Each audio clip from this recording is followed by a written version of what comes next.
বর্তমান সময়ে অনেক কিছু কিন্তু আমরা দেখছি যে কি ছিল, ফ্যাসিস্টরা কি করেছিল, তাদের যেই সকল আত্মীয় স্বজনকে নিয়ে সারা বাংলাদেশকে একদম লুটেপুটে খেয়েছিল, তার কিন্তু জবাব সাধারণ জনতাকে নিয়ে কিন্তু বাংলাদেশ জাতীয়তাবাদী দল সহ সকল বিরোধী মতের দল দিয়েছে। আর দেওয়ার প্রেক্ষিতে একটা জুলাই আগস্ট সৃষ্টি হয়েছে। জুলাই আন্দোলন শুরু হয়েছিল তখন এটিকে অনেকে পরিণতি বলতে চান যে দুঃশাসনের শেষ দৃশ্য এটি ছিল। তো আপনার ব্যক্তিগত অবজারভেশন, একেবারে আপনি তো চাইল্ডহুড থেকেই এই দৃশ্যগুলো দেখেছেন, আপনাকে যদি মূল্যায়ন করতে বলা হয় আজকে এই জুলাইয়ে, আপনার এই পিছনের সময়টাকে কিভাবে মূল্যায়ন করবেন? কেমন দেখেছেন, কেমন ছিল, কেন আন্দোলিত হলেন, কেন রাস্তায় জীবন চলে গেলে যাক বদার করি না টাইপের একটা মানসিকতা আপনাদের মধ্যে জন্ম নিল? আমরা যখন বিশ্ববিদ্যালয়ে ভর্তি হয়েছিলাম তখন কিন্তু ফ্যাসিস্ট হাসিনা মাত্রই মসনদ এসেছিল এবং পরবর্তী সময়ে সে সকল মানুষের কথা বলার স্বাধীনতা, চলাফেরার স্বাধীনতা, সকল মৌলিক অধিকার কিন্তু কেড়ে নিয়েছিল।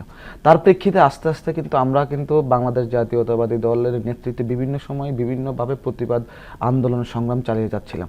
তার কিন্তু দীর্ঘ 17 বছরের পরের একটা রিফ্লেকশনে কিন্তু জুলাই আন্দোলন, এবং আমি ব্যক্তিগতভাবে একজন জুলাই আন্দোলনের সম্মুখ যোদ্ধা হিসেবে তখন আজকে 2 জুলাই তখন কিন্তু সদ্য আমি কারামুক্ত, দীর্ঘদিন আমি কারা অন্তরীণ ছিলাম। মানে এর কতদিন আগে কারাগার থেকে বেরিয়েছি?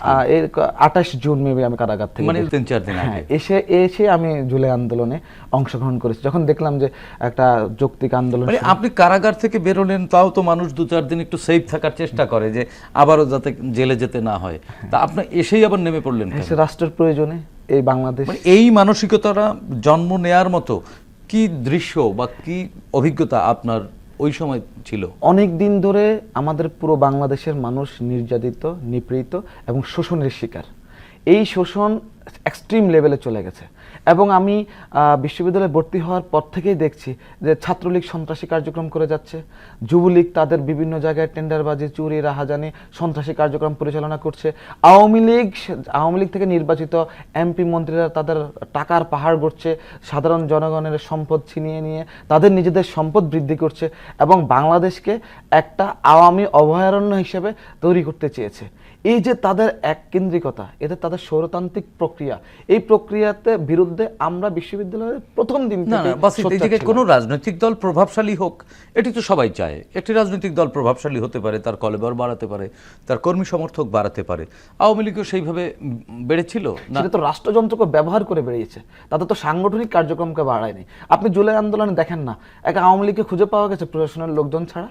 এটা তো তাদের দীর্ঘ 17 বছরের যে ভালনারেবল অবস্থা, তারা যে রাষ্ট্রযন্ত্রকেই উপরেই ডিপেন্ডেন্ট ছিল, সাধারণ জনগণকে, বিরোধী দলীয় নেতাকর্মীদেরকে যে নির্মম নির্যাতনের শিকার করেছে রাষ্ট্রযন্ত্রকে দিয়ে, এবং তাদের ওই যে ছাত্রলীগ, যুবলীগ, তারা তো বিভিন্নভাবে করাপ্টেড হয়ে গেছে এবং তাদের নৈতিক যেই শক্তি সেটা হারিয়ে ফেলেছে বলেই কিন্তু তারা জুলাই আগস্টের আন্দোলনে সাধারণ শিক্ষার্থী এবং আমাদের সামনে দাঁড়ানোর কোনো সুযোগ পায়নি। জি, আপনি বললেন নৈতিক শক্তি বা নৈতিক যে সাহস সেটি হারিয়েছিল। আসলে তাদের নৈতিকতা কি ছিল?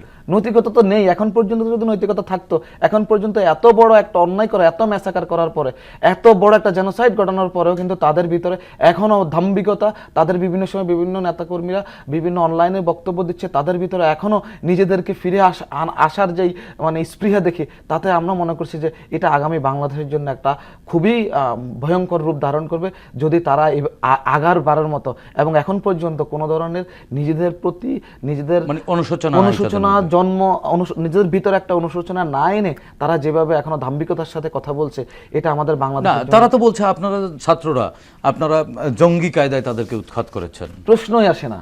এটা একটা ম্যাস মুভমেন্ট হয়েছে। এটা সারা বাংলাদেশের প্রতিটি শ্রেণী পেশার মানুষ এই ছাত্র জনতার গণ অভ্যুত্থানে জড়িত, প্রতিটি দলের নেতাকর্মী জড়িত। বিরোধী দলে যারা ছিল, স্বৈরাচার হাসিনা বিরোধী যখন আন্দোলন শুরু হয়েছিল, এই আন্দোলনের প্রতিটি মানুষই কিন্তু যেই কোনো শ্রেণী পেশার মানুষ।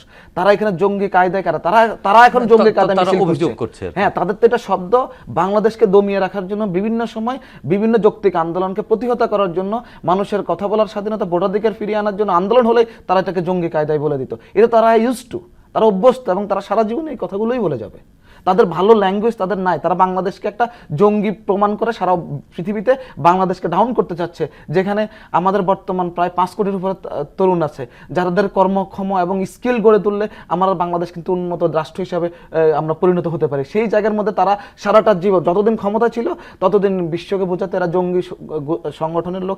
আমরা ছাত্রদল কোনো আন্দোলন করলে, কোনো ডেমনস্ট্রেশন করলে তারা বলতো যে এরা তো জঙ্গি কায়দায় কার্যক্রম করছে। না, জিয়াউদ্দিন বাসিত, আপনারা ছাত্ররা প্রথমে মাঠে নামলেন এবং ছাত্ররাই আন্দোলনটিকে একেবারে সুসংগঠিত করলেন এবং সারা দেশে ছড়িয়ে দিলেন। এর আগের 16 বছর বা 15 বছর 7 মাস সিনিয়র রাজনীতিবিদদের কি কোনো ব্যর্থতার জন্য এই পরিণতি হয়েছিল? দেখুন, পৃথিবীতে যে কোনো দেশে যতবারই গণ অভ্যুত্থান ঘটেছে ততবারে কিন্তু একটা রিফ্লেকশন ছিল, সেটা দীর্ঘ সংগ্রামের ছিল। ম্যাস পিপলকে আপনি যখন গণ আন্দোলনে ইনক্লুড করতে যাবেন তখন কিন্তু আপনাকে বিভিন্ন কৌশল গ্রহণ করতে হবে। অবশ্যই কোনো সিনিয়র নেতৃবৃন্দ বা আমাদের রাজনীতিকদের, হ্যাঁ রাজনীতিবিদদের অবশ্যই কারো কোনোদিন কোনো গাফলতি ছিল না এখানে, ওনারা কিন্তু সংগ্রাম চালিয়ে গেছে। ম্যাস পিপলকে ইনভলভমেন্ট করার রেজাল্টই কিন্তু লাস্ট গণ অভ্যুত্থান। কারণ আমি ছাত্র দলের এরকম অসংখ্য নেতাকর্মী কিন্তু মারা গেছে, গুলিবিদ্ধ হয়েছে, ক্রসফায়ার দিয়েছে বিভিন্ন সময়। আপনি দেখবেন 16 জুলাই যখন আবু সাইদের ভিডিওটা প্রকাশিত হয়েছিল, তার রাজনৈতিক কোনো ধরনের পরিচয় ছিল না, একজন সাধারণ ছাত্র। তখন কিন্তু সারা বাংলাদেশের মানুষ, পৃথিবীর মানুষ কিন্তু জেগে উঠেছে। এবং এই বিচারহীনতা, এরকম ক্রসফায়ার দিয়ে মারা বা ওপেন মারা কিন্তু তারা কিন্তু ওই দিনই করে নাই, এর আগেও কিন্তু অনেকবার গুলি করে মেরে ফেলেছে। আমরা যে বিভাগীয় সমাবেশ করেছিল বিএনপি আমাদের 8টা শহীদদের হত্যার দাবিতে, তখন কিন্তু ওই শাওন নামের একটা ছেলেকে ওপেন কিন্তু নারায়ণগঞ্জে হত্যা করেছিল। এরকম কিন্তু সব সময় তারা কন্টিনিউয়াসলি করে যাচ্ছে, প্রকাশিত হয় নাই, সাধারণ মানুষ কিন্তু বলতে চায়ও বলতে পারে নাই। কারণ আপনি দেখবেন বিভিন্ন সময়ে সাধারণ মানুষ যদি তাদের বিরুদ্ধে একটা কথা ফেসবুকে লিখে ফেলে তাহলে তাদেরকে অ্যারেস্ট, গ্রেপ্তার দেখিয়ে সাইবার ক্রাইম দিয়ে কারো অন্তরীণ করে রাখে।